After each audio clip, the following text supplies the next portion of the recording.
Okay, I'm going to listen to it right now, Kim Waters. You seem like you do not hear me when I say I'm going to do it when I get inside. I'm 6'5", not 6'6". And, I've struggled with it. I'm like 6'4.5". All right, let's see here. Kim Waters. Kim Waters. I Am a Girl is called. I'm the same girl. Okay. Let's see here. I'm going to mute this for a second so I don't get copyrighted here.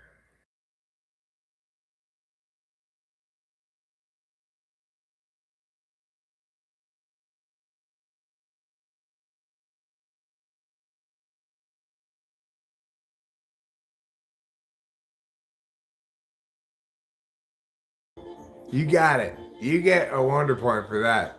You nailed it. This is it. Yeah, it's not right at the beginning of the song. It's about 15 seconds in it starts. I'll play it here.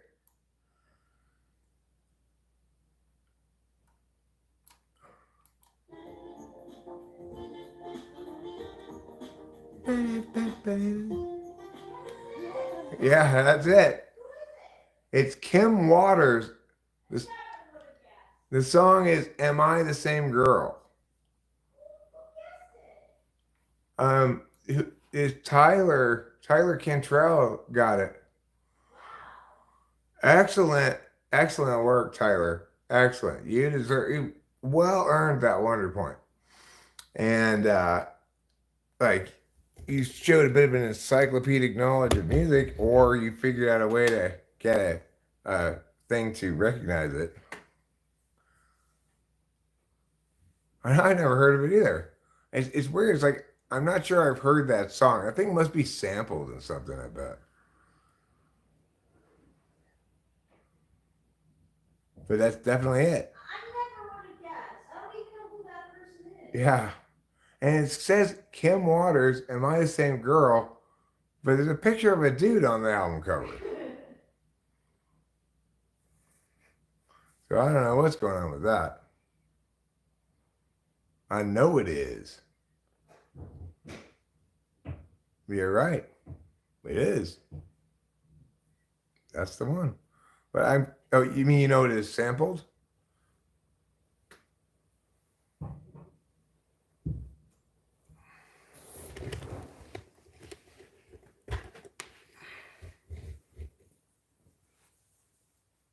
Oh, you just listened to it? Huh. Wow. You've got interesting taste in music. Yeah, great work. Seriously. I'm super impressed that you were able to get that. Seeing how obscure the thing is, it's like I didn't think it was gonna be that obscure. When I first started singing, I said, I think that's It's Not Unusual by Tom Jones, but I listened to it and I'm like, no, it's not that. No, you're right. You win. No, you definitely are correct. I just listened to it. That definitely is the song. That part. But does that part go along in the song a lot, or does it just occur there as in the beginning?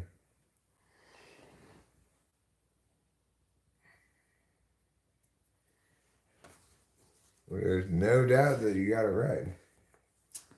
Um,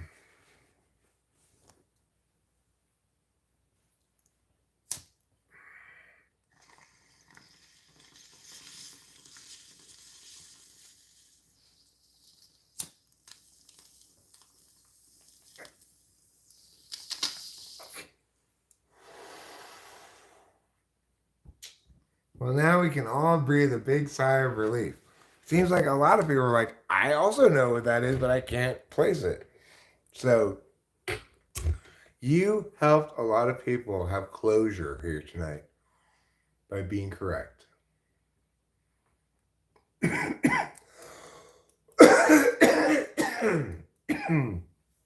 I'm not sure That's not a, those aren't saxophones playing that, I don't think.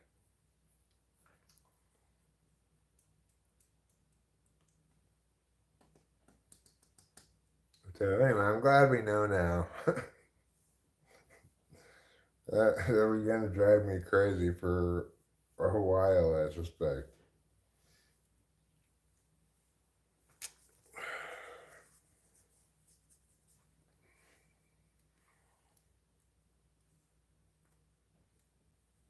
That bomber was pretty good. Satisfied Lick. Snickers. It was like a Snickers for my lungs.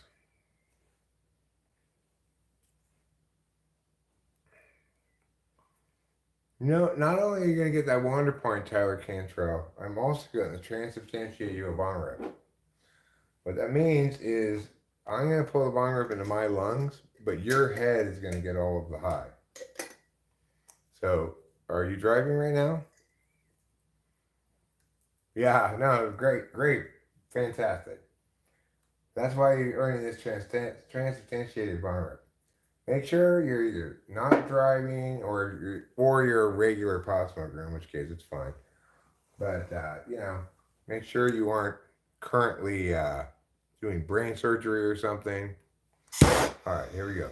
By the powers vested in me as Archpastor of God's Big Heaven Church and of the Aelorian Church, I hereby transubstantiate this bong rip from my lungs to Tyler Cantrell's brain.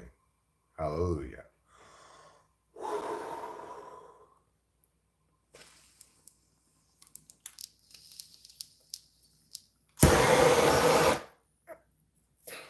So you are conducting brain surgery and working on your laptop concurrently. You're a real multitasker.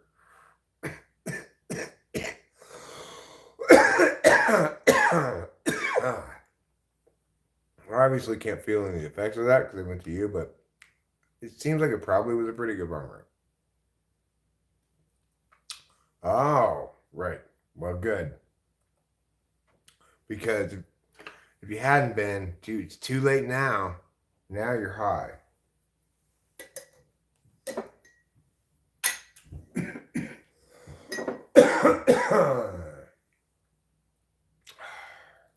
You smoke the marijuana too.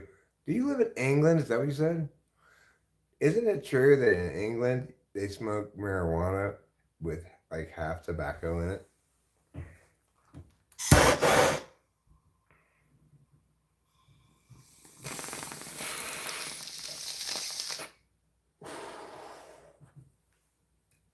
That seems weird. What about non-smokers? Like people who don't smoke tobacco, they still do that?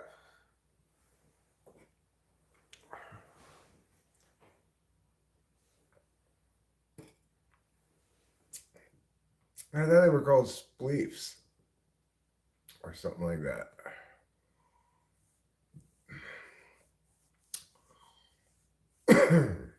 Regardless, what about people who don't smoke cigarettes? Do they still smoke weed like that? Or does everybody smoke cigarettes? Makes the hit stronger? Spliffs. Jason Brown. Hello. How are you? Welcome to Talking with Famous People, the internet's only and most important YouTube channel. I've lived all over the world, US, Europe, and Africa. And yes, a spliff is a joint rolled with tobacco. Cool. As the commonest method of using cannabis in the UK is to smoke cannabis resin mixed with tobacco. Nicotine use is very high among cannabis users. So basically, if you want to smoke weed in England, you're also committing to smoking cigarettes. They just smoke it in a pipe, if not with tobacco. I see. Rachel likes to smoke out of this pipe, and sometimes I do too. The bong's a bit of a heavy hitter for her. She ends up coughing a lot when she tries to hit the bong.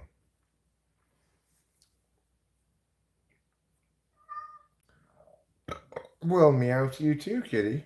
What would you like from me now? You seem to be A little bit needy tonight. It's only with tobacco when rolled in the joint. I see. Do people use bongs a lot in England or not so much? It's a marriage made in heaven. Tobacco and weed. Oh, sounds good. You know what? Let's make it real marriage made in heaven. Sprinkle a line of coke in there and a line of meth, and we'll be in great shape. Bongs are worldwide. Not so much more spleefs. I know in New York in the 90s, they used to roll in White Owl and spike it up with angel dust. Well, I don't want any PCP. PCP is one of the drugs that is on the rules list. The rules list says never do PCP, never inject anything. That's really all there is on the rules list. This was a rules list that Dave gave me, Dave Porter gave me back when I started smoking weed and stuff. He said, the thing about drugs there, you gotta remember 2 rules. Never do PCP and never inject anything. And I adhere to those rules my whole life. Some Cocoa Puffs, yeah. I'm not really super fond of cocaine, but if I were to consume it, I'd probably prefer to consume it by doing that, smoking it in a joint. You probably can't really add meth to it very well.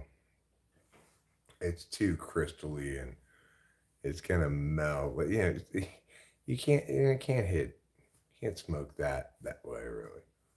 You can, but it's. Snoop Dogg said he can't smoke a spleef with tobacco because it makes your head spin. Well, maybe he doesn't smoke cigarettes.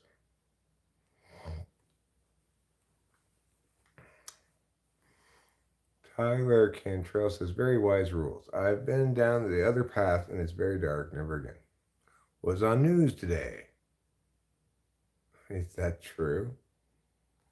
Okay, you've already said it once. You don't need to say it twice. I'm assuming that's not actually true.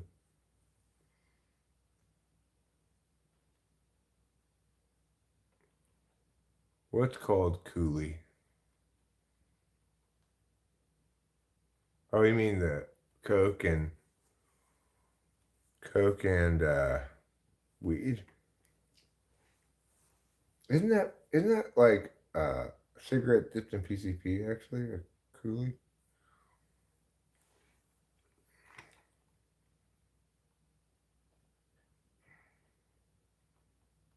Or a joint with coke. Okay, that's called a coolie. I see. What's it called when you dip a cigarette in PCP? The name for that. That's how people smoked it, at least back in the day. It's kind of crazy how much more successfully I was able to get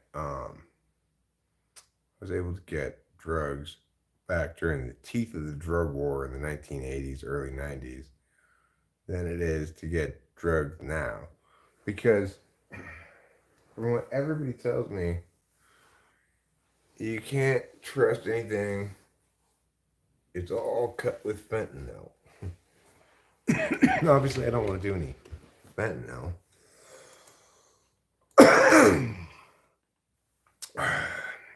So, it makes me skittish about getting drugs. But I think I might have a drug connect. Just need to cultivate it a bit up here. My neighbor's friend. I've gotten mushroom from him a couple times already. But I know he has access to a lot of stuff, including DMT pens. and LSD.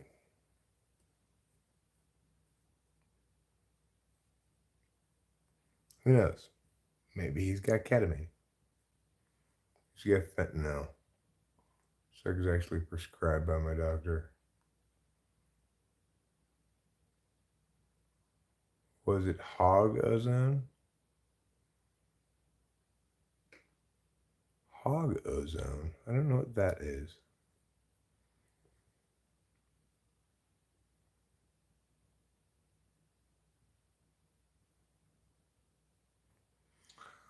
When you think about DMT, the problem with it is it's pretty powerful serotonin thing. And accordingly, Rachel got severe serotonin syndrome because she was on an SSRI, and we didn't research it. Nowadays, I research it before she does anything. I make sure there aren't any drug interactions, etc.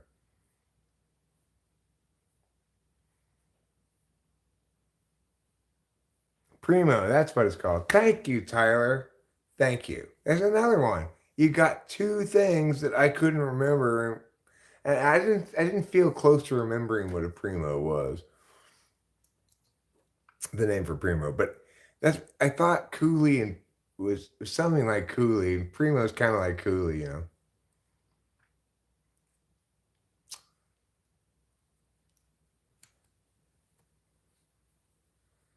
PCP mixed. I have a lot of that.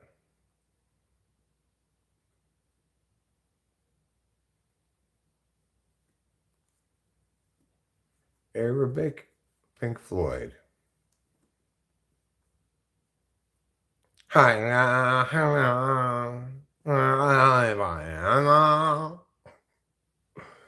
That's Arabic, Pink Floyd.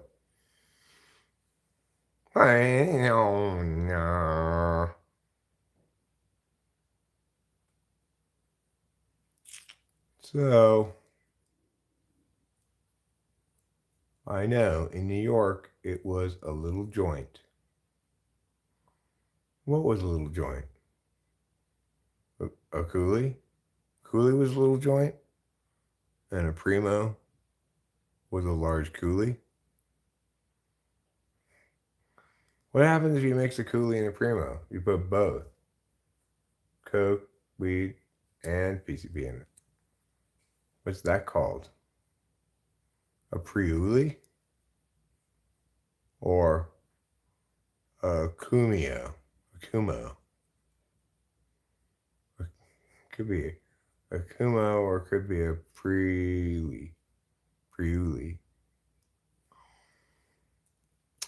You know, they've got various terms for combining things. Like if you take mushrooms, ecstasy, and acid together, that's called meth. If you take like mescaline, DMT, and mushrooms, that's called meth. The kids, you know, the kids these days, candy flip, right? Candy flip. I did mushrooms and mescaline together. And basically, the mescaline was awful, gacking the shit out of me. And then I ate mushrooms to help me come down from the mescaline, I guess. This mescaline's hitting too hard. I've got to take some mushrooms. And I did, and it actually worked, and it made me feel a lot better, a lot less gacky, and a lot less, like basically, mescaline makes you feel like either drugged or insane people act like this, like no, oh my god, I can't stand this. What is going on? Like it's just horrible. I did acid when I tripped in 18, and it was so awful. Yeah, I had some bad trips when I was younger. Because it's like, I I was enthusiastic about it. Like I want to go big, you know. But I ended up regretting it and having bad trips, and you know, some of them worse than others. But although they were scary, they weren't they weren't actually traumatizing for me. Like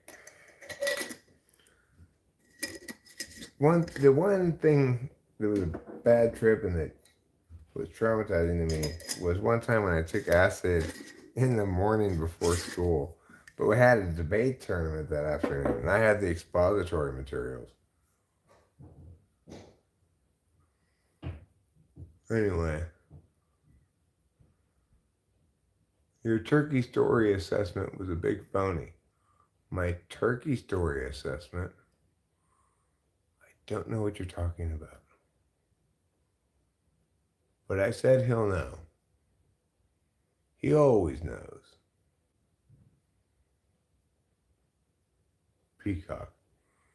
Did I not reply to your comment? I replied to the first large amount of them, but then I said, okay, that's enough time spent replying to this.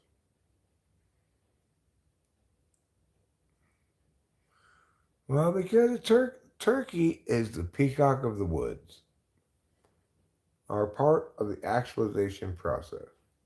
I can't explain what ketamine feels like.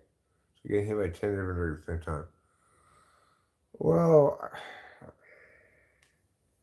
it's hard to explain what it feels like. Yeah. You can put yourself in the K hole, you know, where you feel very dissociated from yourself. But it's a nice drug to mix with amphetamines in moderation. Rachel likes it more than I do.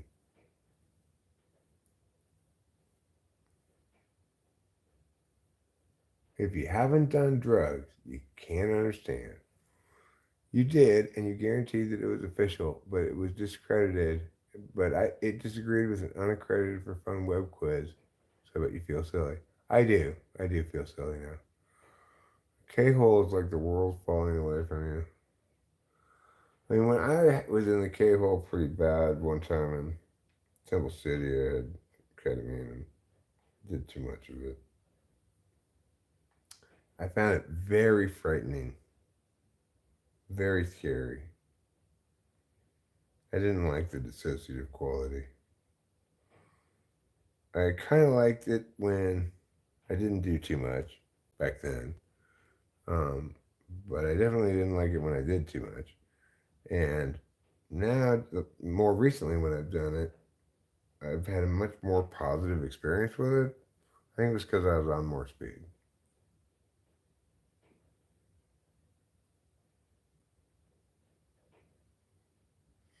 Yeah, alcohol poisoning is, yeah. In general, like bad hangovers, whether they're where they hit the range of very bad hangover qualify as alcohol poisoning, you are going to be laid out for a full day plus, you know? Crazy. I like it in the A hole. The amphetamines hole. Oh my God, the red wine, my head rattle. Yeah, I mean, I remember so many miserable, merciless hangovers that just made me want to just made you wish you'd just die already. No idea how much MDMA I had in the race scene. Well, good for you, David. You had probably a better experience getting ecstasy than I did. I got the MDMA multiple times. Only one time was it real and strong. Every other so called ecstasy MDMA was something else.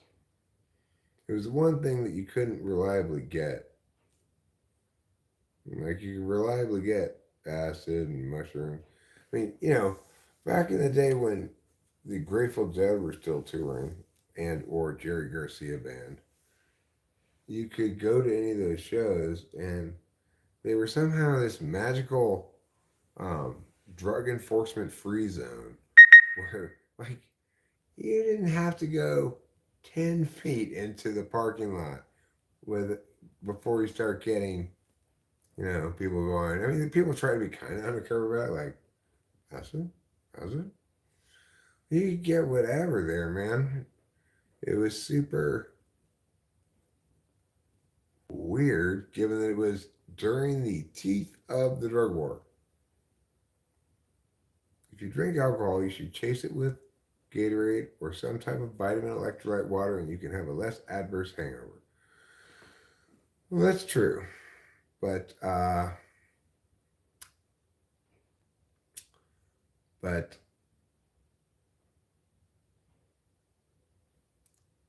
fortunately, I have a better way to avoid hangovers. This episode is brought to you by Coors Edge, a non-alcoholic brew that helps you keep your edge.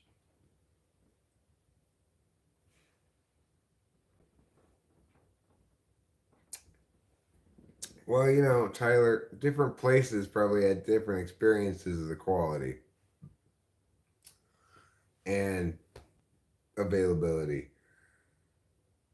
In LA, and the thing is, I was fairly connected, like, not to the scene in general, but to a guy who was connected to the scene, right? And even so, and he got lots of good drugs and everything, but he had trouble finding. He could get ecstasy easy enough, but um, on those occasions when I got it, and I took it probably 5 times, 6 times. It was the sixth time it was real, and then it hit hard as fuck, right? And it was just like what people say. Well, I guess for whatever reason, it was a pill that people faked and sold. Like they had something else that kind of changed your head, and then they positioned it as ecstasy and um, like basically rob you. But the sixth time I got it, it was real. One of the times I got it before, it was real too, but it was very weak. It was just not the same experience. That's the time I got it. It was strong, and I took it. It was exactly like people say. I felt like an angel, like and an angel in an angelic and a heavenly field of angels. So, like, I took it, and we were at Joshua Tree camping, me and a bunch of friends, and the forest ranger came by to tell us that we had too many cars there. You're not allowed to park that many cars in one camping spot or something. And he was telling us this stuff. I walked over to him and I was like, "Oh my God, are you a forest ranger? What an amazing job you have! It's got to be so much fun. Wow." I was not fucking with him or anything like that. It's just how I was. Have you ever seen anything so beautiful? What is this? Oh.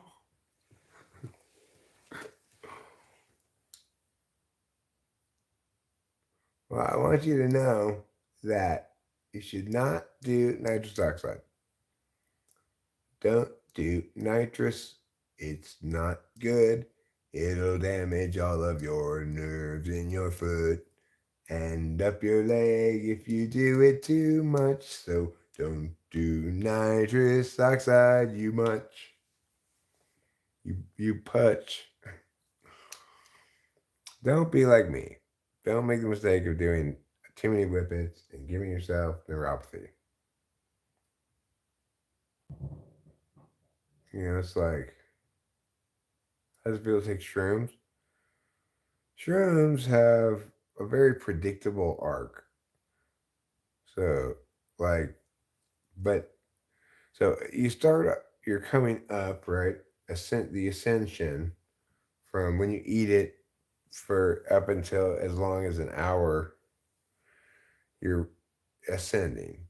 And during that time period, you're likely to feel physically unsettled. Like you might feel nauseous, but if you don't feel nauseous, you're going to feel like, hold on, I can't talk right now for a second. You get a little overwhelmed with serotonin for during that first ascension part. So, some of the time. Sometimes it doesn't take that long. That's the longest it could take is an hour.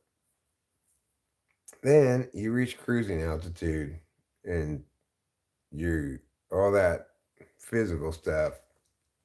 The serotonin is no longer making you feel like I just need to sit in this chair here and like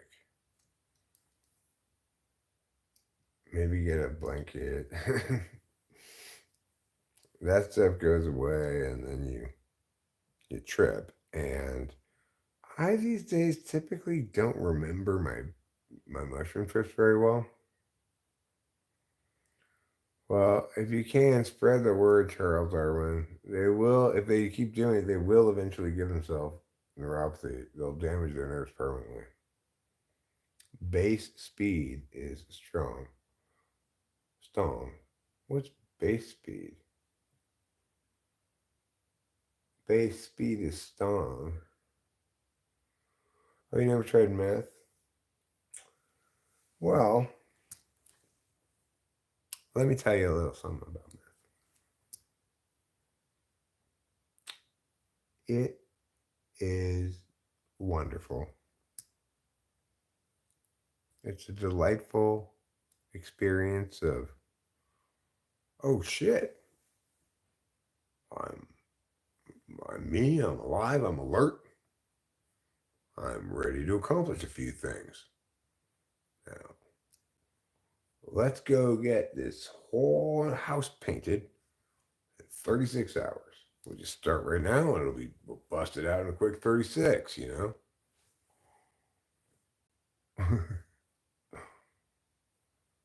Well, it's strong too.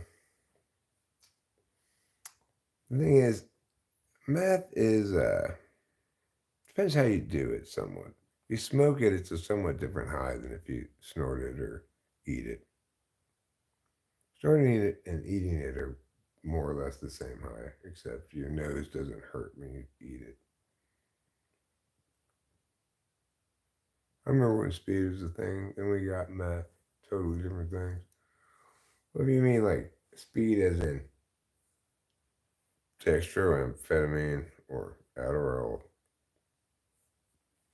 Well, yeah, meth is different. It's a lot harder to smoke Adderall. And like when I was an addict back in the day, I mostly smoked it. I rarely snorted it. I did occasionally, and then occasionally I'd parachute some of it, put it in a little rolled up piece of toilet paper and just swallow it like a pill. Amphetamine, amphetamine. I think I know what you mean. You are amphetamine.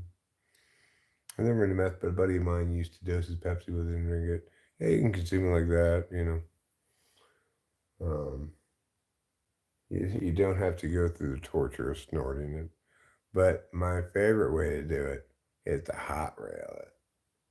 You guys know how to hot rail it? You get a glass tube is reasonably long. You get this hot and red to white hot with a torch. You got to get it really hot because then you're gonna put this in here and do the rail like that, right? And the super hot part at the end melts it and turns it into smoke as you're snorting it. And so you do a rail and you blow out a big cloud of smoke. Hot rails. It's like when I was introduced to this thing, this beautiful thing, um, on a trip across country when I visited a friend who had that enthusiasm. Um, and I was like, well, fuck yeah, I haven't done that in a while. Anyway, he introduced me to hot rails. And I was doing those hot rails. I was just thinking, fuck yeah, this is life. I'm on this road trip across country to meet people from the channel, one of whom I guess we could spot each other, you know, is down to party and has all the shit at his house, and he's having me come stay with them in my visit to his part of the country. It's great. I just thought, oh my God, this is awesome. Here I am in this crazy basement where Taylor has all of these guns and stuff. Like you could barely sit down on a chair without sitting on a gun.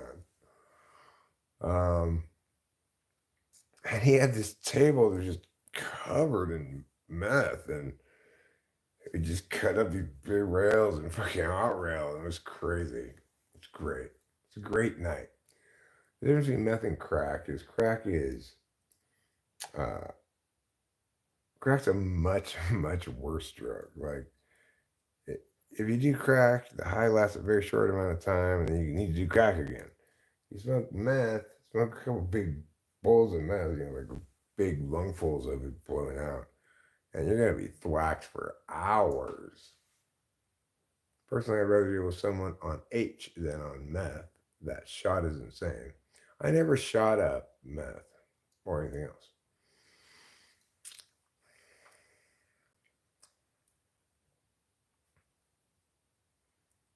Dexys, Kitty Speed, Pep Pills, Uppers, Black Beauties, Poor Man's Coke. I mean, I just think it's better than Coke. Yes, it's obviously gives you way, way, way more bang for your buck, but I just think it's preferable in almost all ways to Coke. I think you could do Coke with meth, and the Coke would be fine. I did try crack once a long, long time ago. It was horrible. I emptied my bank account to buy more crack, and uh, ended up with like basically chemical pneumonia. After the fact, I had to go to the doctor and say, "Hey, my lungs are, my chest is killing me." The reason is because I smoked a lot of crack last night. Well, no, it's not something I normally do. The difference between meth and crack is, therefore, meth, you smoke some of it now, and that's going to last a long time. It'll be probably quite some hours before you think this hit the pipe again. You'll be, tweaking out of something. Amphetamines are prescription drugs from the stimulant class or substances that are used in medicine to treat certain conditions. Methamphetamine, also a stimulant, is an illicit street drug that has a special bit of zazz, a special bit of zesty magic inside of it. It's methylated. That means something important about drugs and brains and such. Two different drugs, two different drugs. No medical usage. No, it has medical usage actually, goals. You can get a prescription for meth. They do have, I think it's called dioxin. They do have a prescription meth.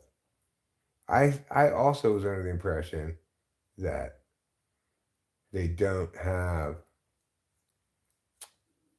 you couldn't get a prescription for meth. I said something to that effect, like said, I mean, it's not like you can get meth prescribed to you. So, no, there is a prescription for meth. I was like, really? Yeah, and some people really need it. Really? Okay. I don't know what it means. I'm not an expert on medical pharmacology terms, but I read that.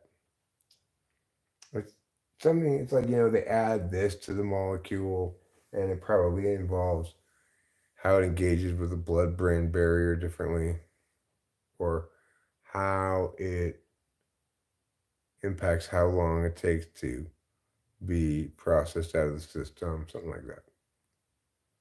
Tales. Yeah, man, not easy on the heart. If you've never tried it, don't start now. I consider these all cautionary tales. I wouldn't suggest to anybody to start doing any drugs that they don't feel like starting to do. Like, if you're neutral about the whole thing, certainly don't let yourself be advocated into doing more drugs. It's by and large a risky operation because a lot of people, most people who try a variety of them, are going to end up having a problem with one or more of them. For me, I had a problem with alcohol. And so I had to stop drinking it, even though it was my favorite thing, but also my least favorite thing. Do you believe LSD opens up a part of your brain? Uh, I mean, no.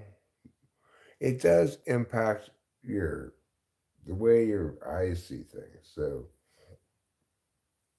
ever since I took acid, probably the first time or the second time maybe, the patterns that you see in things, so like pareidolia, for example, is maximally experienced in when you're on acid. So you'll see faces and everything and other stuff, right? Um, that and then after I took it like maybe twice and maybe three times, but when I was just when the trip was over and everything, and like the next day, I still saw those patterns, not as vividly, not as hardcore, but I still, they still jumped out at me from the carpet. Things like looked like a face, etc. And when and to this day, I still do that. I can still see that kind of stuff. I have what they call, they have a term for it. It's like psych, permanent psychedelic vision syndrome or something like that. I honestly cannot tell you an accurate number of how many of my friends have died. It's so high. They all die of different things, like whether you're talking about overdoses. Never had acid, at least as long as I know. You would have known if you had had it. As fun as they are dangerous. I mean, DRUGS, all those supplements, and he still takes metal methylphenidate. I've never heard of methylphenidate. He sounds like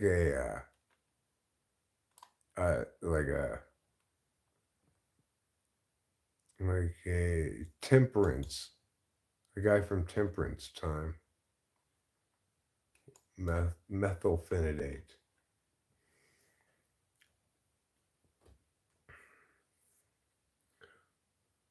I'm methylphenidate, and today I want to talk to you about drunkenness in this country and the damage that it is doing to our society, to our families.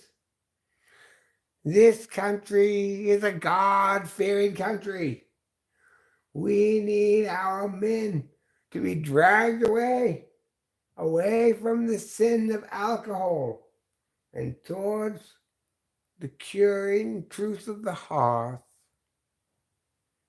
Thank you, methylphenidate.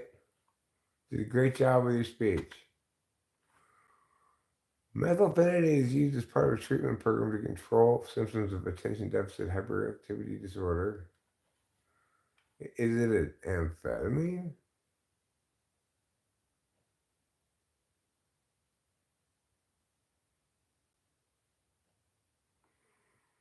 It belongs to a group of medicines called central nervous system fuck around drugs. Central nervous system stimulants. Let's see. This medicine is used as part of a total treatment program. It also includes social, educational, and psychological treatment. Oh, good.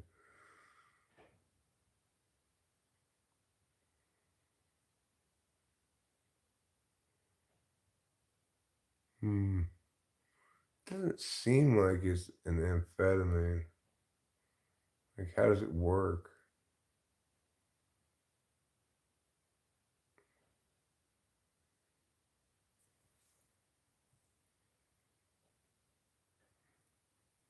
Using this medicine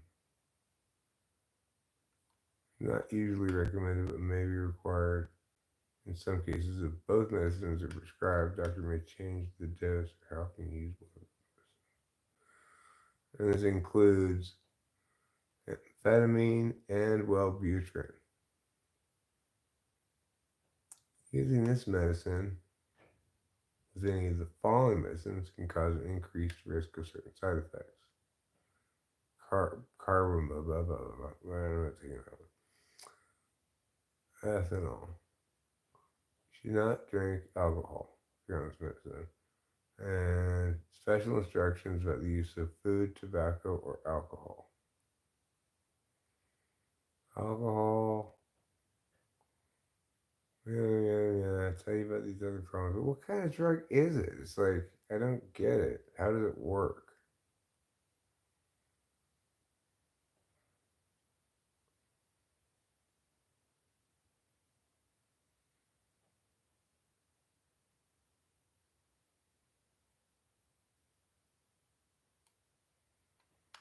This is Ritalin.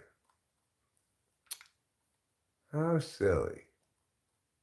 You know, we should be forced to take Ritalin.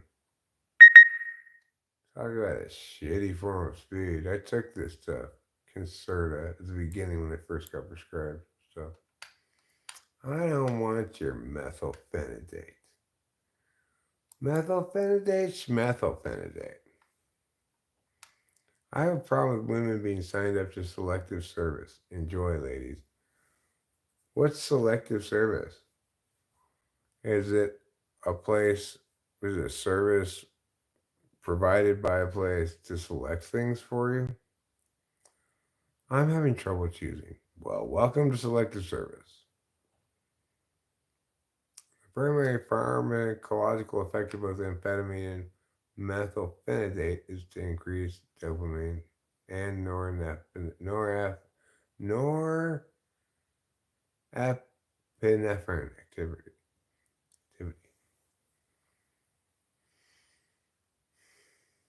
Works for your son. Metlin is you're talking about Ritalin? Ritalin? The draft is liquid form and is fantastic. Liquid Ritalin for the military. Vyvanse, Tremfya. What's Tremfya? Sure, Traveler, I can play you a song. Um, what song? Okay, I'll play a song. I will play.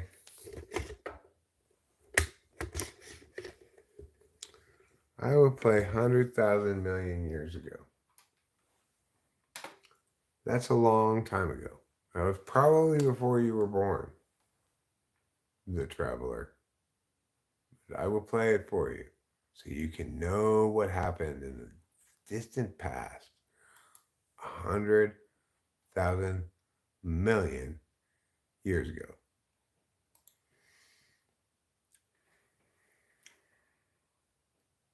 You might say, the earth isn't that old. I would tell you, don't believe the scientists.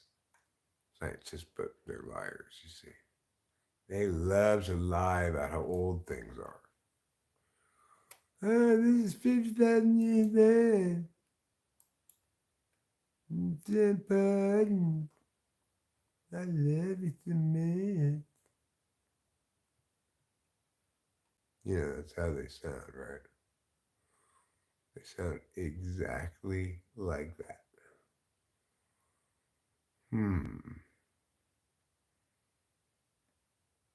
What would you do if I sang you a song? Would you stand up and walk out on me? Just lend me your ear, and I'll play you a song. And I'll try not to play out of key. Thank you. Thank you. Thank you. Thank you so much. Thank you for your applause for my poem, which definitely deserved your applause. Okay, let's go down to the same thing. Let's go. And then we're gonna, it's too long to fit in one thing. I have to make two things. I know it's a lot of waiting. I appreciate your patience. You are not just a gentleman, but a saint. So in this one, we've got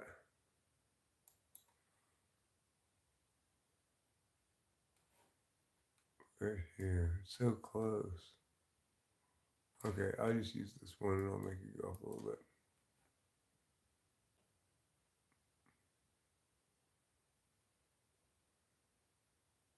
There we go, that's fine. We're ready, we're excited, we're feeling sensual, we're feeling sexy, we're feeling like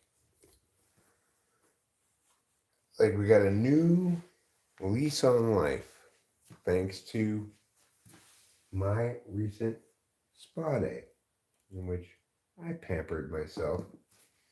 I pampered myself with ointment treatments. I pampered myself with this supple stones and water being placed on me by attendants. I put mud on myself and then I put mud on other people because they needed to learn a thing or two. Here we go.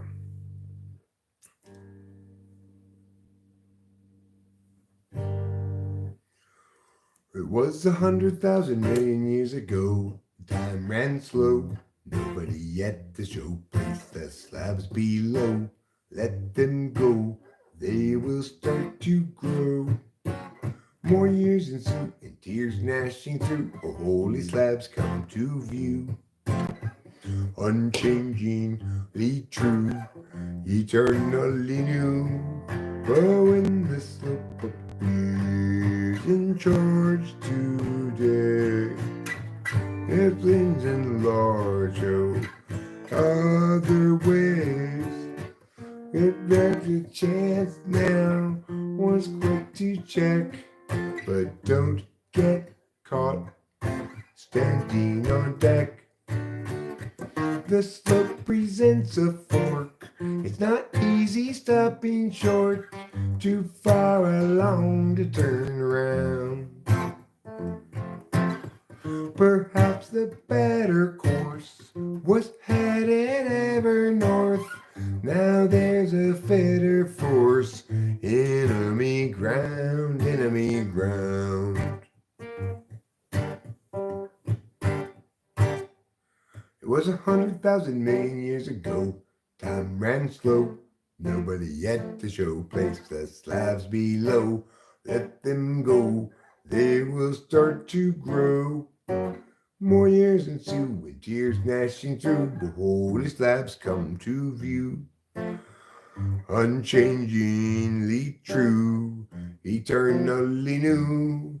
But when the slope appears in charge today, options at large show other ways.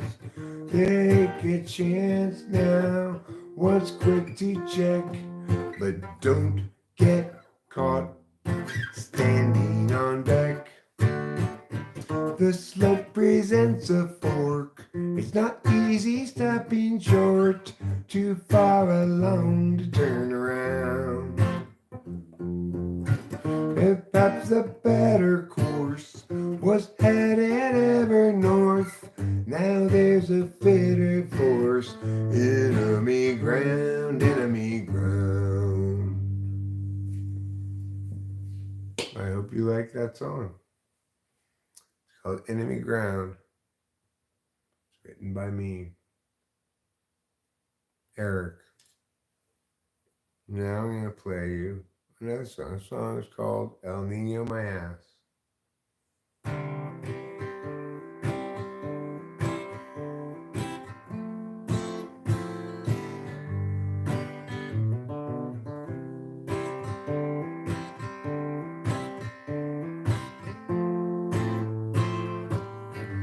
El Nino, my ass. You call those storms? Where is the rain? Those drizzles don't count, I drizzle more when I pee in the sink, which is just the right height to catch all of the undesired splatter. When I'm done, I'll go outside and climb a ladder. I will go up there, take me a bucket and pour water inside. I'll say, hey, Mr. Cloud, drop it from the bottom. Hey, Mr. Cloud, won't you drop it from the bottom? Hey, Mr. Cloud, drop it from the bottom on me.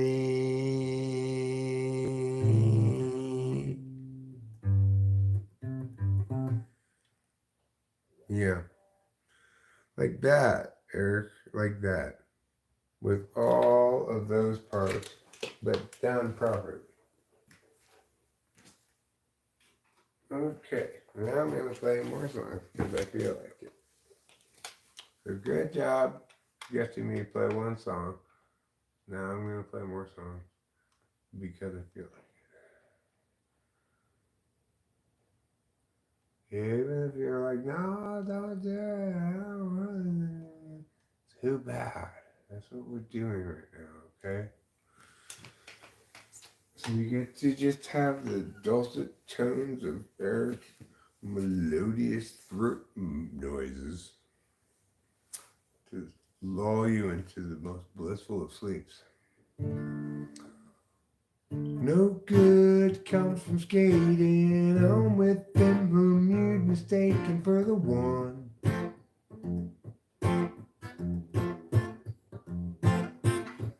Habituated defense and indecency, self-inflicted eventually once your search is done.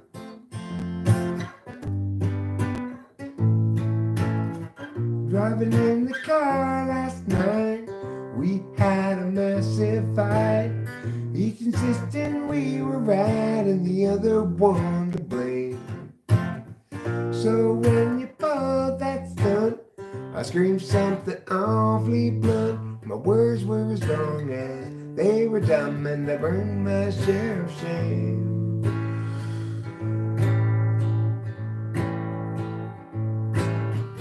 It's each of our own failings, not us doing the nailing to the wall.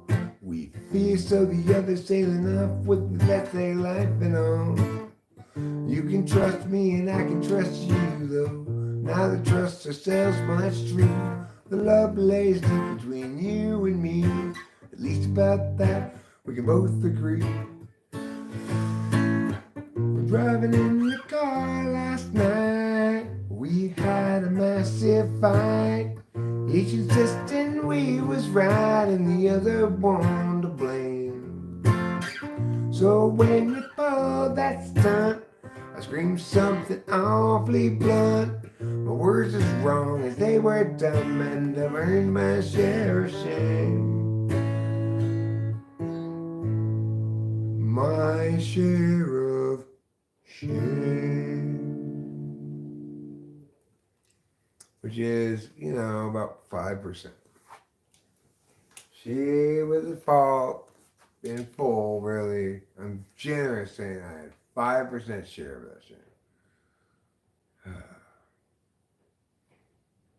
Okay, see that. Bad mamma jamma with a hell of a scope. Ain't nobody know nothing, no money most. Now let's view it full screen.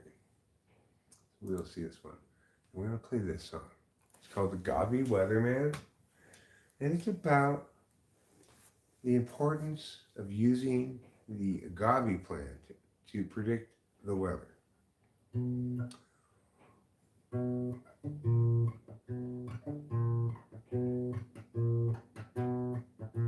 You're living on a time frame I will never know. Alienation and humanity's soul. Imagine you a future after the collapse, returning to the urgency of isolated past. Picturing communities free of metaphysics, and you're hunting buffalo while you're picking red delicious. Knowledge of the seasons, wisdoms of old, fires blazing in the night to keep away the cold. I fucked up the beginning part. Hostility is kept at bay by what you think is in the way of life as children of the land with an agave weatherman.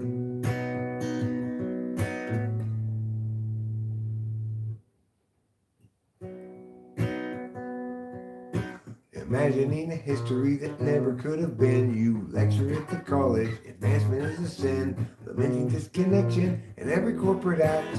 Asserting all your feelings and ignoring all the facts. Hostility is kept at bay. Hostility is kept at bay by what you think is in the way of life as children of the land with an agave weatherman. You find modernity just so banal. Wish you had been born any time but now, and your experience won't run afoul of exceptions you might allow. You visualize nobility sipping on some port, or tribes of peaceful savages in beautiful comport. But few of history's people ever thusly did cavort, 'cause life was solitary, brutish, poor and short. Hostility is kept at bay. Hostility is kept at bay by what you think is in the way. What you think is in the way of life as children of the land with an agave weatherman. With an agave weatherman.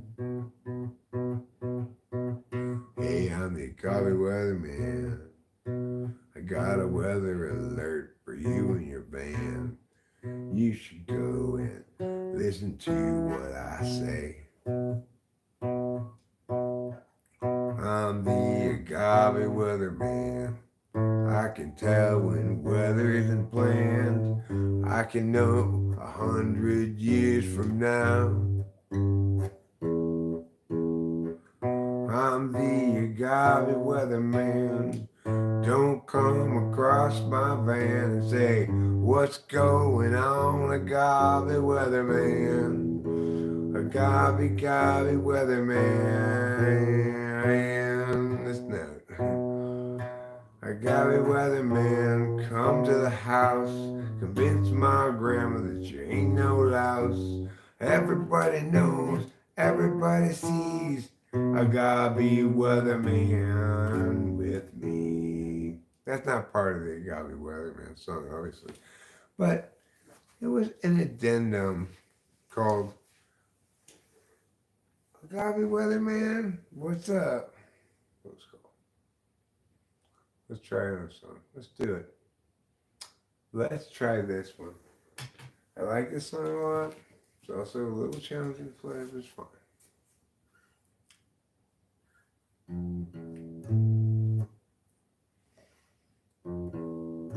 So,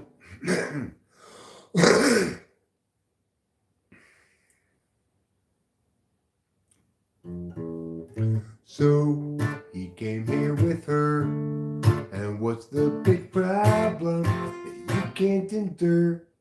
It seems so sure you're not appropriate claiming to blame things he's got. Despite getting caught, he's got you refraining for him, straining for him, going to the gym to make yourself good enough again.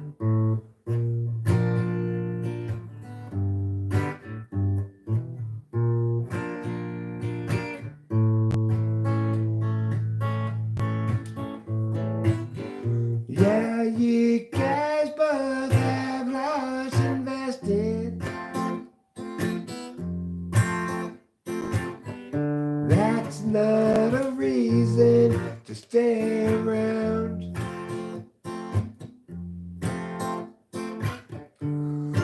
Through the years you've both been tested.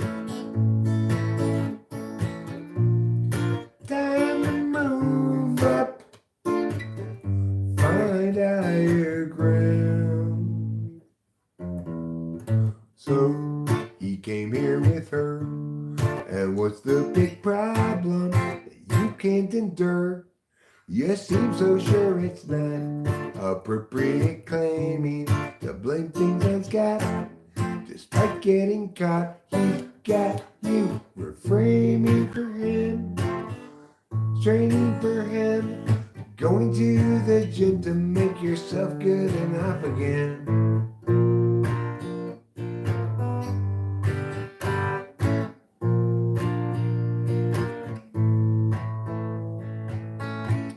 Be done with him. That's a good song. A little difficult to execute, but whoops, sorry, trouble. Didn't mean to drop that on you. That's my bad and my side. Okay, let's play a million.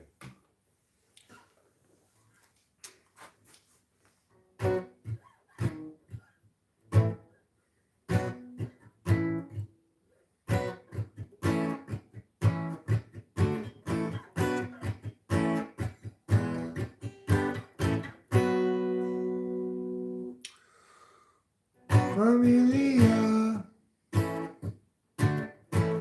go from this place, take unto you the details of your case. Then Amelia, when you rise up above, floating ahead and soaring like a dove, what will they say when they look at you then, moving sideways in the space you're in, and staring sidelong with your thirsty grin. Amelia, can't you see? You and I will never be.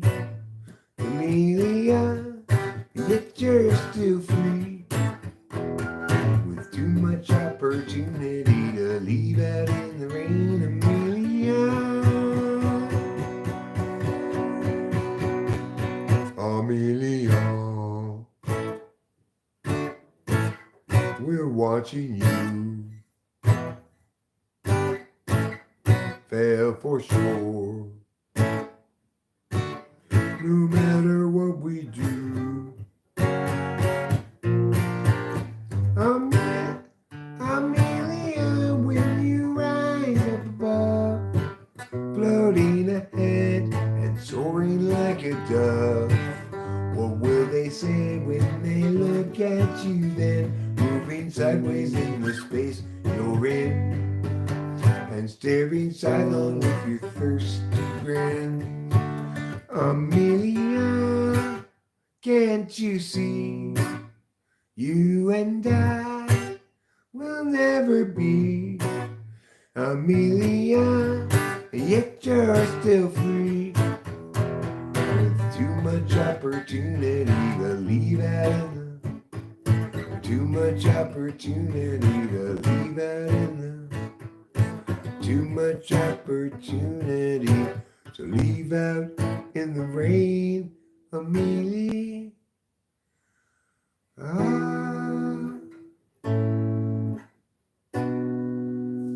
Not my best rendition of Amelia. But you know what? Sometimes when you're super tired, you get a little benzos in you, take a couple GABAs, starting to fade.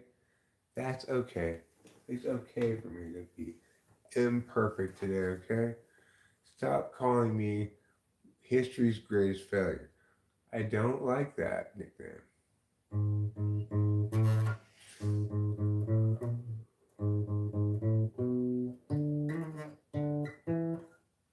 Oh, I see.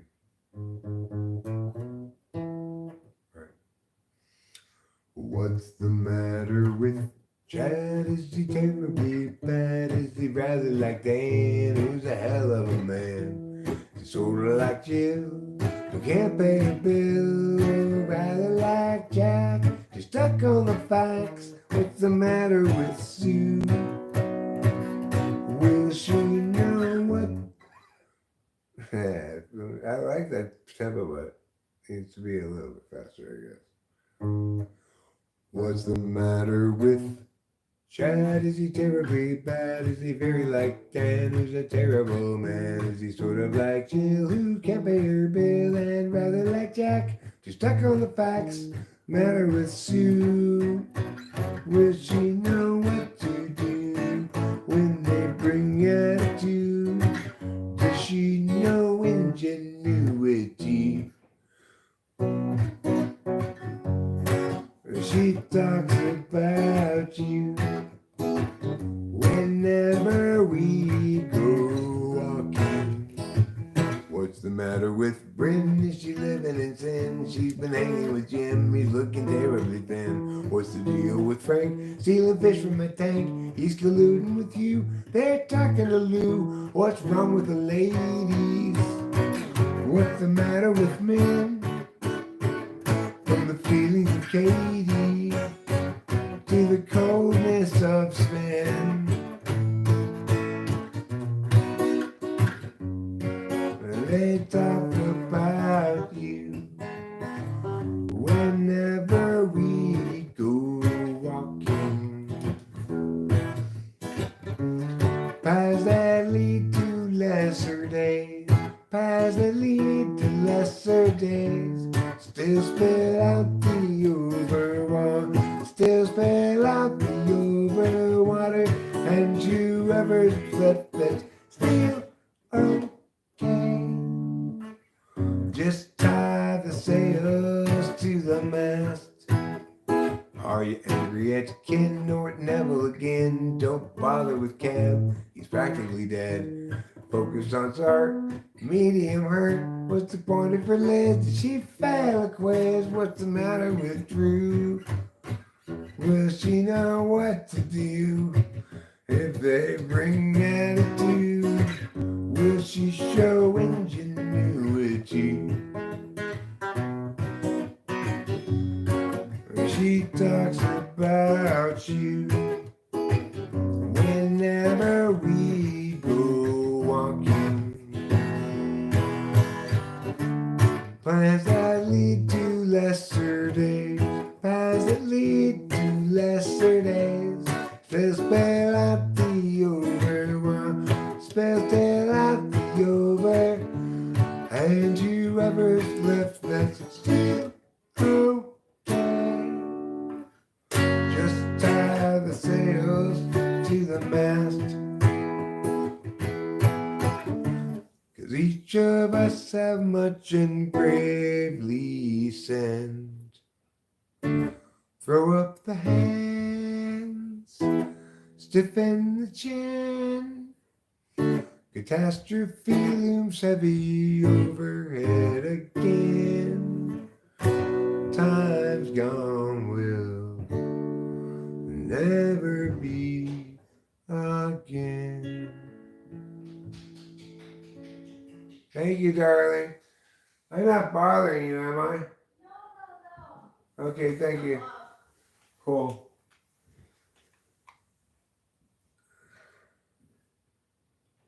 Alright, now I'm going to try this song. We'll never call Jesus people.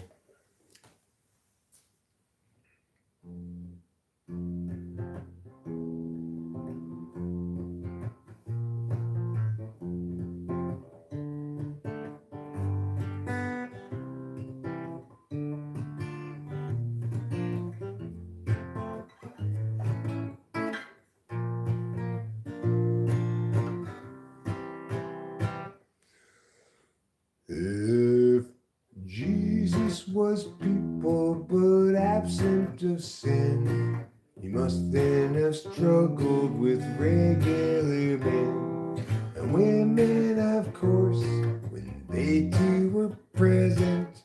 Disciples all warily eyeing the lesson. If people were Jesus, they'd know as they think, and everyone's work would be true. Feelings once spoken would sit where they sink, and we'd all know just what to do. But people aren't Jesus once they're betrayed.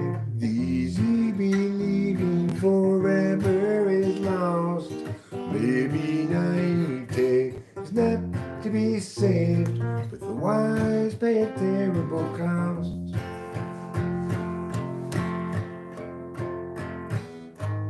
The one you thought you knew acts like you it's like you never have met. Ah, Jesus. The one you thought.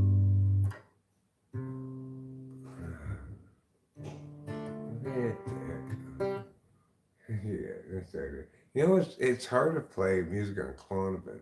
I have a Klonopin that feels like toasting me, making it difficult.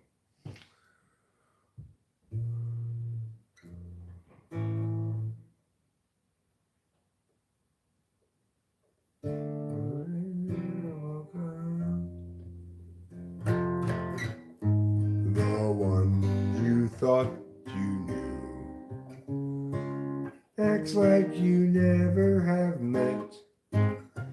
The life you made for two has faded into regret. There's no one unshaken, we all have been shook. Being forsaken don't mean you're forsook. Though in the past we've been hung out to dry, we'll find them at last if we're willing to try. People lie to Jesus once they're betrayed. The easy believing forever is lost. Maybe naivete is not to be saved, but the wise pay a terrible cost. Yeah, baby, naivete is not to be saved, but the wise pay a terrible cost.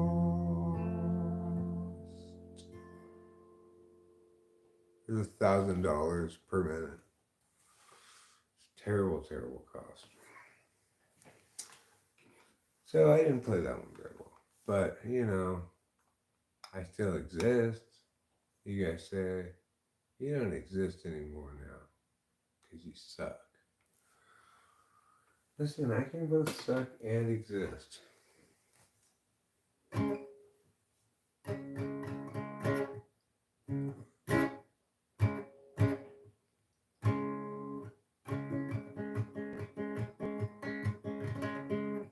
Try like this.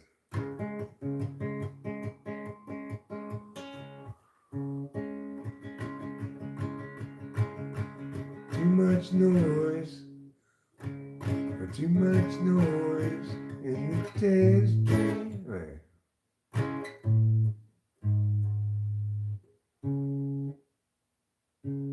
Loud enough.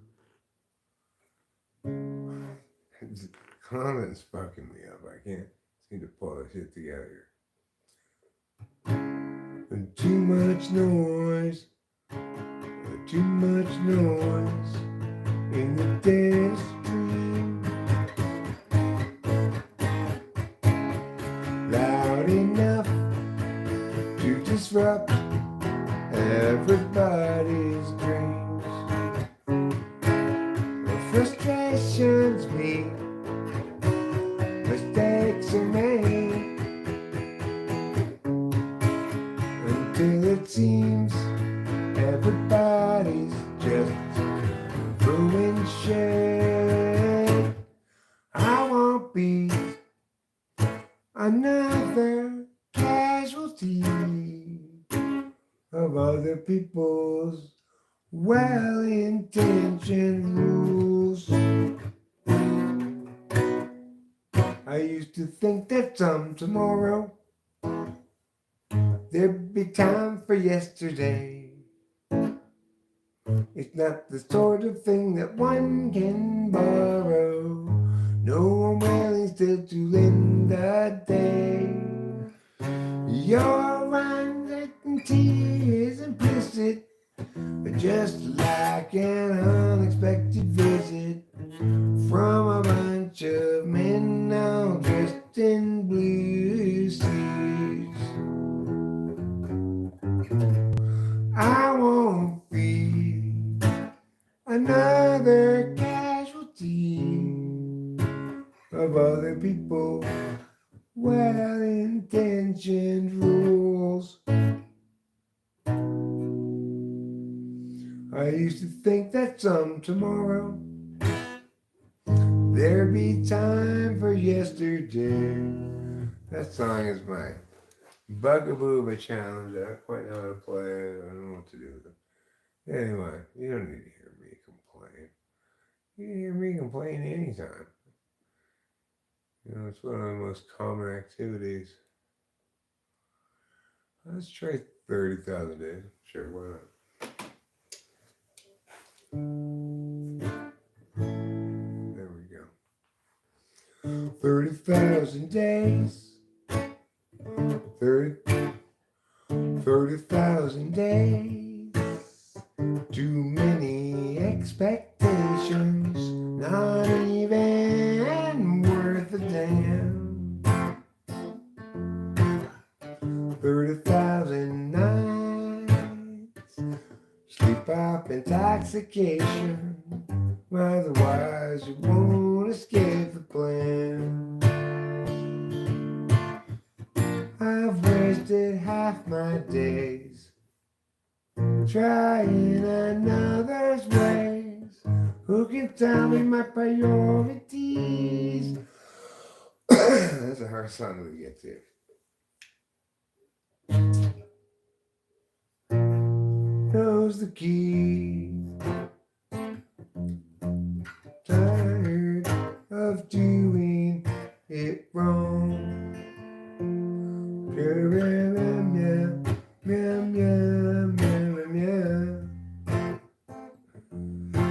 What I need to show is it so below my station. I'm tired of doing it wrong. I've wasted half my days trying another's ways. Who can tell me my priorities?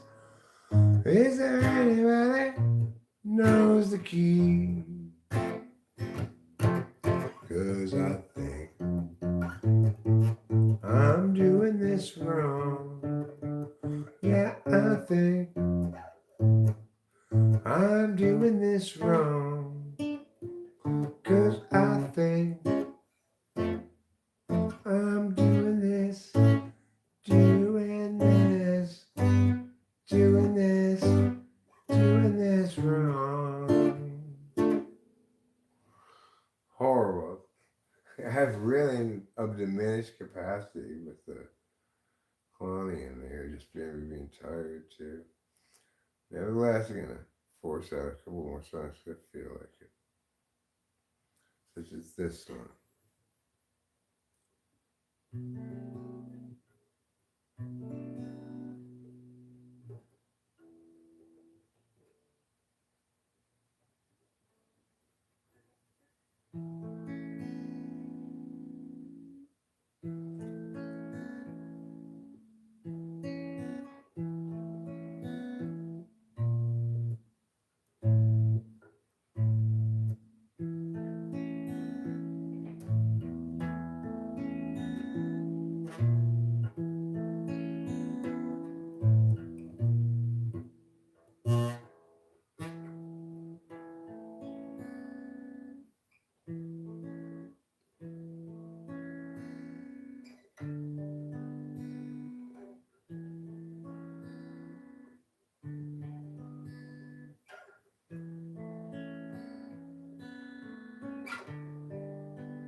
Hi, welcome to this, your first orientation here at New Life Spa and Recovery. You're here because you have a problem with drugs, a problem with alcohol, a problem mostly with yourself. Who's your biggest enemy, really? It's this guy, isn't it? So I wrote this little song to help you learn. Okay? It goes like this.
just go ahead and contact me.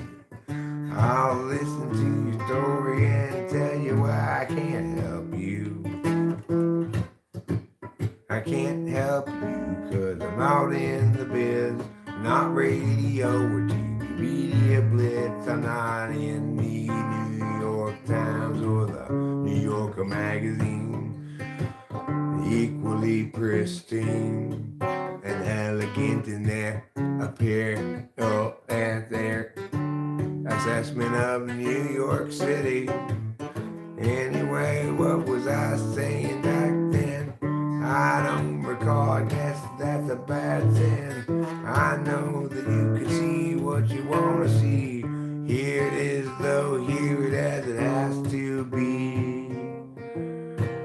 Because, hello, now we've finally reached the G. And I want you to know how wonderful it is to be here. When you get in simple chord time and you can strum rhymes and make lyrics that really shine, 'cause what are you doing with your life?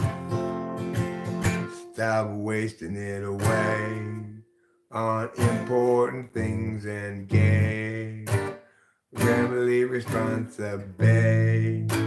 The T's and no one way wants those things at all.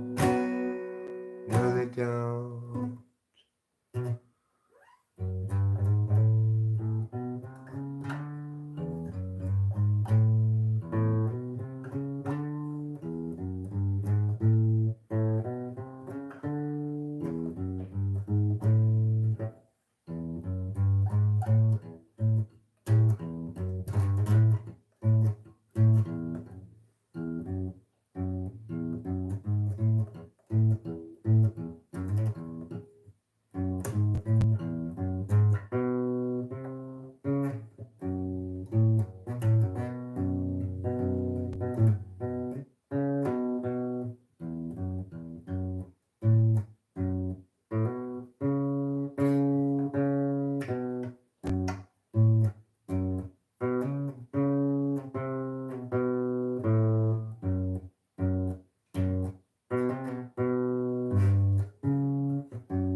This is absolutely the last song of the night.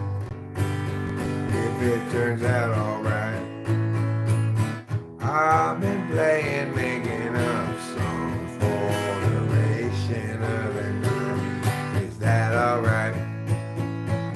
I'm waiting for someone to get me in trouble with you know who, because I got to have some external discipline.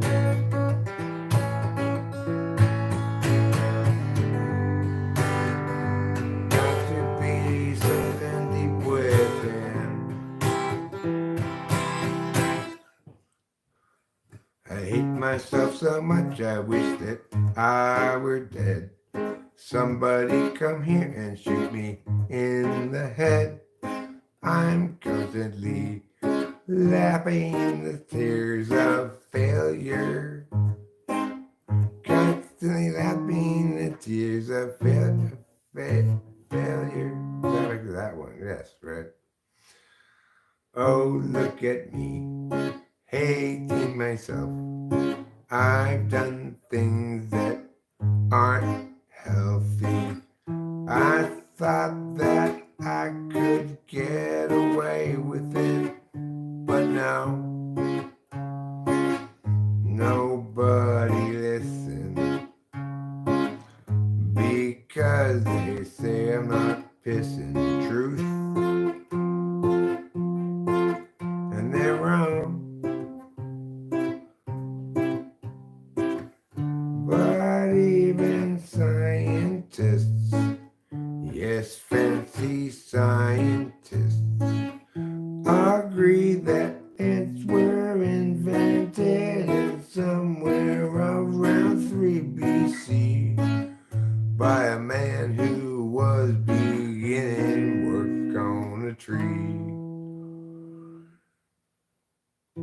He said, my tree needs ants. Can you put some ants? My tree needs ants. Put some ants on the tree. How many ants will fit on this tree?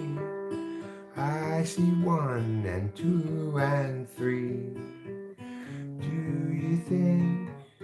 Do you think? Do you think you can help me out? All I need is a cool million or two.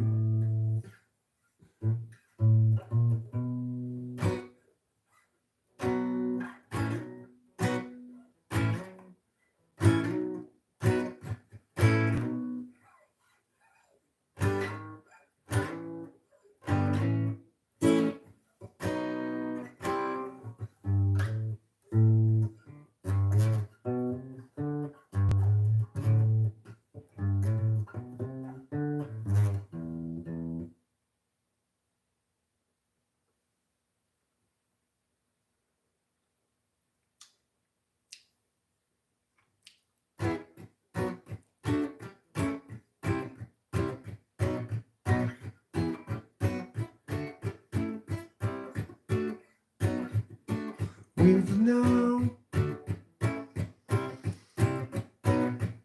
We need to see. We need to pay happenings down by our means to judge. Logic to life we depressively unlike, and from which we'll rarely budge. People everywhere gather up enemies, outraged at town. There's a sign. How do they set their priorities? These foreign backstabbing entities, ensuing heartache and misery, follow necessarily from their savage ways. Insulting, arson, and treachery, we're stuck with such petty larceny. We call partition the rectories and call it destruction of the whole damn world.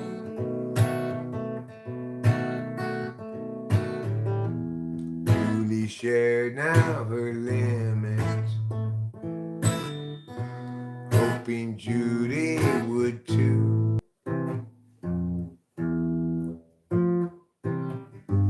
Mary shares for 4 minutes. He just can't share things like they do. Judy always thought that she should have bought too when she had the chance to buy. Julie soon forgot about should and ought, although she ought to recall that she'll die. People everywhere gather up enemies, outraged at how this design. How do they set their priorities? These foreign backstabbing entities, ensuing heartache and misery, trying necessarily in a savage way. Incarcerating, cursing, and delivering, we're stuck with such petty larceny. We're all British and the rectories and call it destruction of the whole damn world.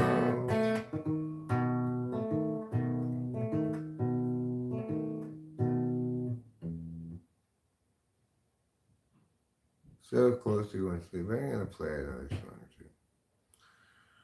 I'm not that tired. I should drink some drink, but I don't have it in front of me.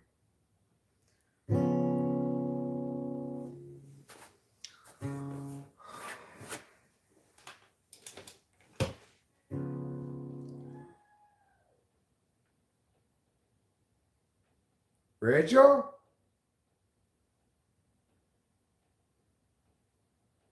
I don't know what she was doing.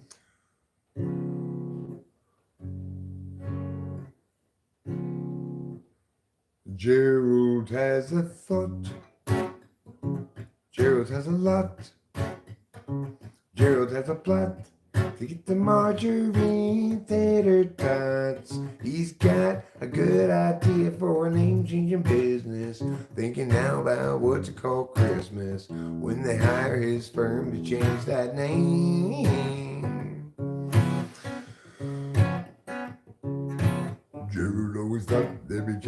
enough to return to the work left rough. He'd get back to it eventually. But his visions piled up and his plans would interrupt all the work that started off so hopefully. Now his mind is back on his business, thinking of changing factless to listless. Oh, how all the people will shout his name.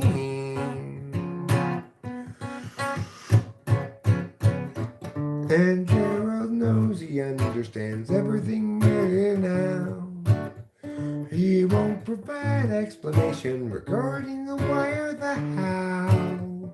He'll see you and know you from inside your heart. Exciting, delighting.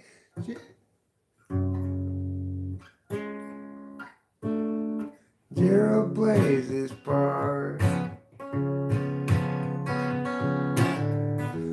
But Gerald still knew there's too much to do, and he had dropped time in the underview.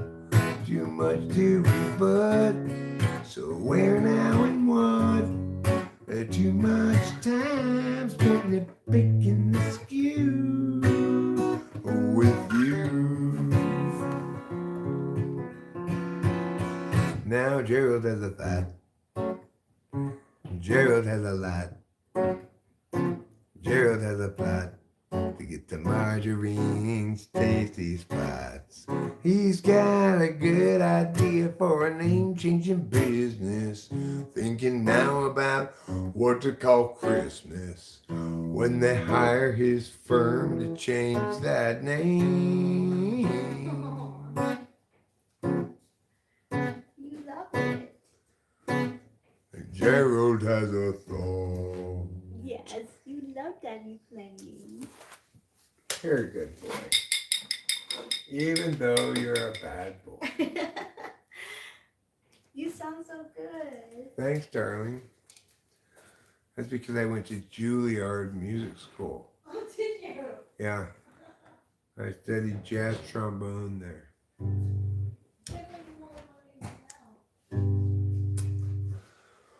Well, Sam is a story that need be told, and this is a song for an open road, and such a thing must always do its job.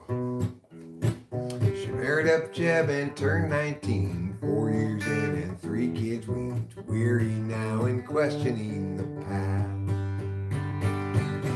Agency outpaces discretion, locking in our courses way too young. The urgency conferred is really just depression, making sure those underneath them always run. They'll get 25 bourbon fun and likewise they'll get 21 and so forth, well up into middle age. She married up Jed, turned 19, 4 years in and 3 kids with weary now and questioning the past. Agency pace discretion, locking in our courses way too young. The urgency conferred is really just depression. They'll offer you incentives, but they haven't got a thing that's fun.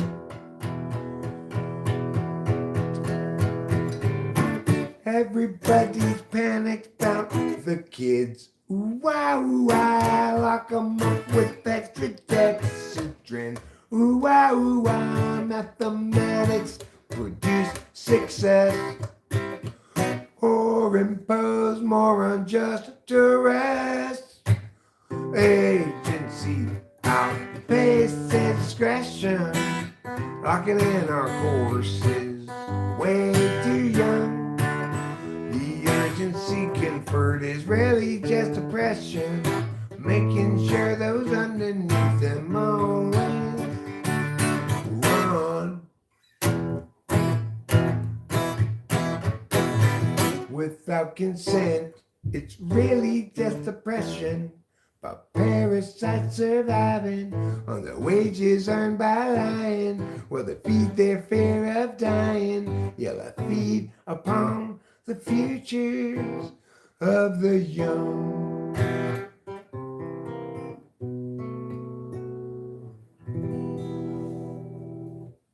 Okay. It's better than terrible. On a grade from terrible to super terrible to slightly less terrible. I think that deserves to be in a slightly less terrible category. Maybe.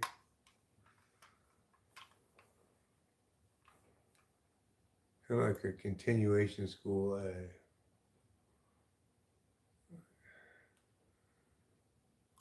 There, perfect. Fit, perfect. Good. This is going to be another hard one. I should go to sleep.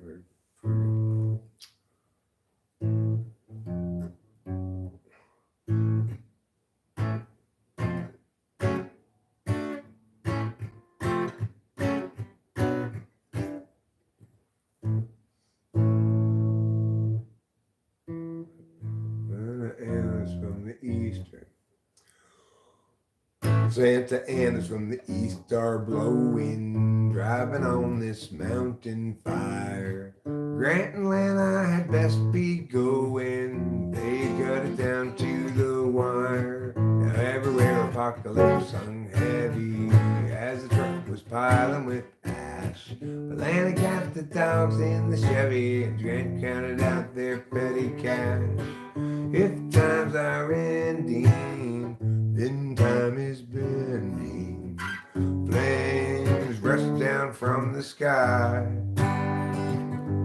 while the dogs knock out with Grant exhausted. Lana stays awake to cry.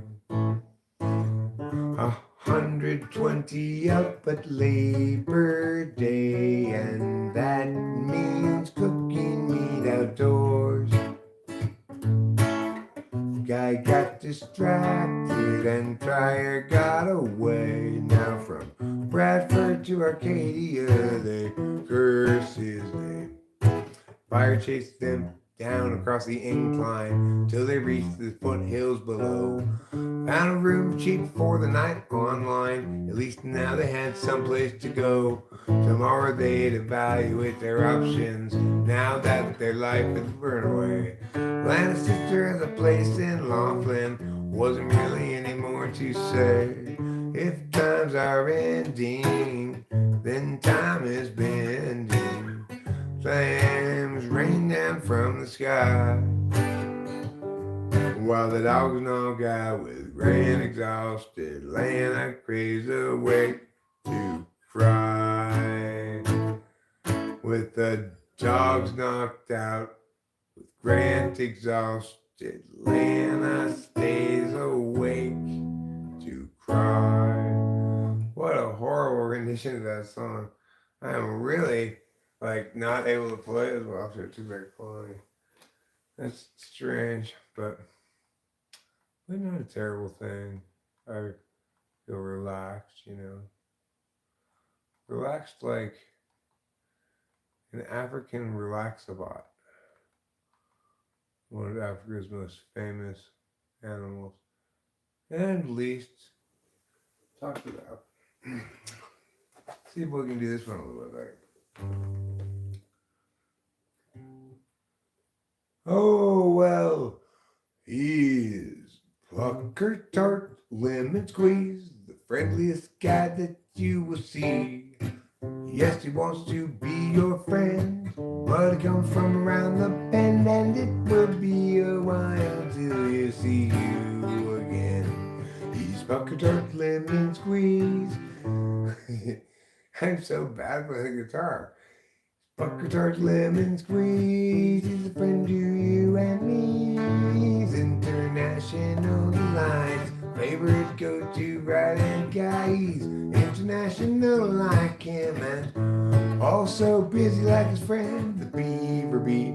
Busiest creature, busy as a bee, and busy as a beaver, and so much busier than Pucker Tart Lemon Squeeze. 'cause he's pucker tart, lemon squeeze, shabba ba ba ba ba doo da. Pucker tart, lemon squeeze, shabba ba day. Yes, he's pucker tart, lemon squeeze, shabba ba da ba ba doo da. Pucker tart, lemon squeeze, shabba ba day. And if you go to visit him for starts, remember to bring something sour or tart. He's not a fan of sugary treats because he's pucker tart and not pucker sweet. He's pucker tart, lemon squeeze, the friendliest guy that you will see. Yes, he wants to be your friend, but he comes from around the bend, and it will be a while till you see him again. Pucker tart. Okay, well, that was fine. Is there anything else I want to play? A new Negro spiritual?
What do I do about this?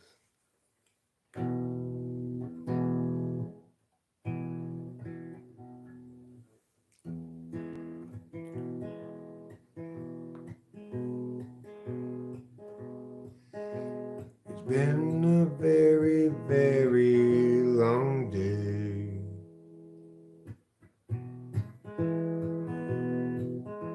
It's been a very, very long day. Especially if you spent it watching the game. What a woeful day for the Spirit of God, for the Spirit of college football, yeah. Hey, Mr. Man, come up and get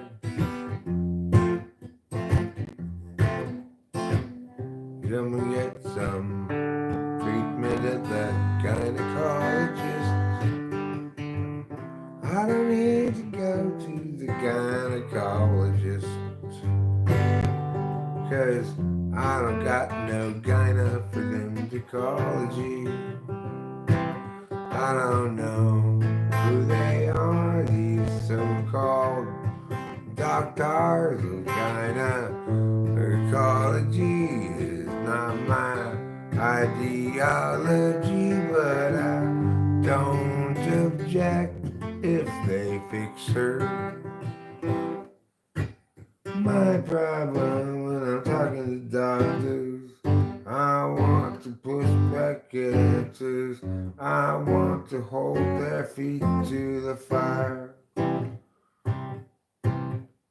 I generally try not to, because I'm afraid I got to, and I would rather not. When those big bad guys from the gang, when they said they'd be around, what do you think they meant? Do they have a ground line? I'd like to do a conversation on that.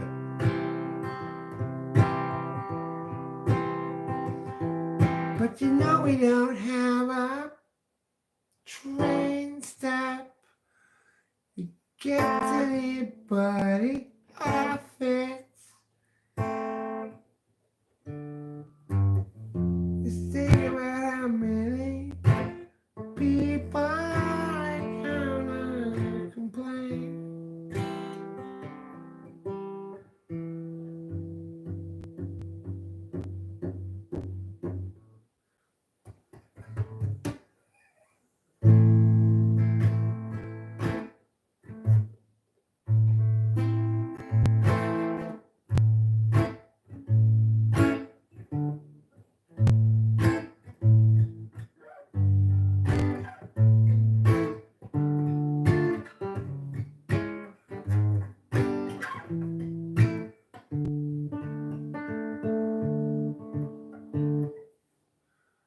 Well, I just fall asleep playing the guitar. It's crazy.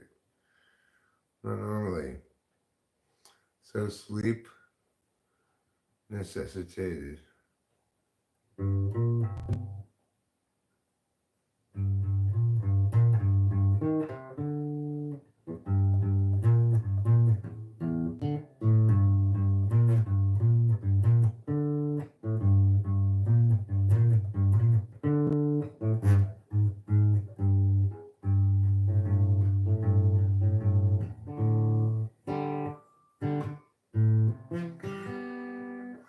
I'm lost adrift in this guitar right now. I'm not doing anything, but I'm just playing it. Just playing it like a man who goes to the community park and finds an old flute in the bushes and plays it. That's what I feel like.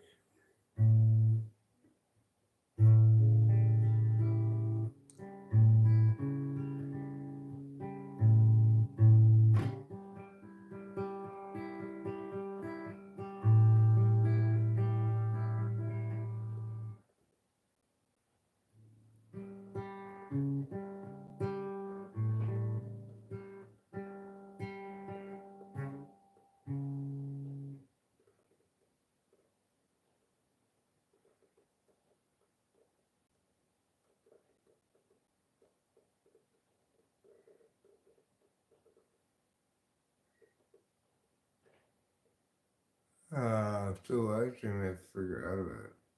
I'm falling asleep. I wanted to sing a little bit of a sleep song before we go to bed. Here's a cozy message from Eric to Eric, and also from Eric to Karen.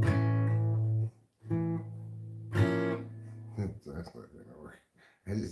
I'm so like at 75% right now. But alright, well then I will play something that will work. I'm just gonna figure it out.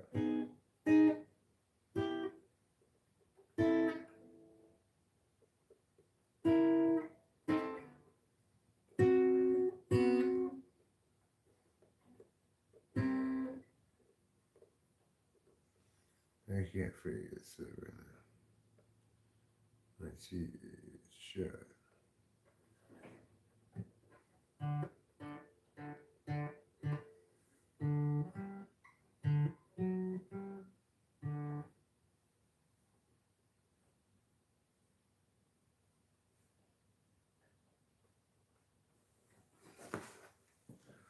Jesus, I fell asleep in the chair.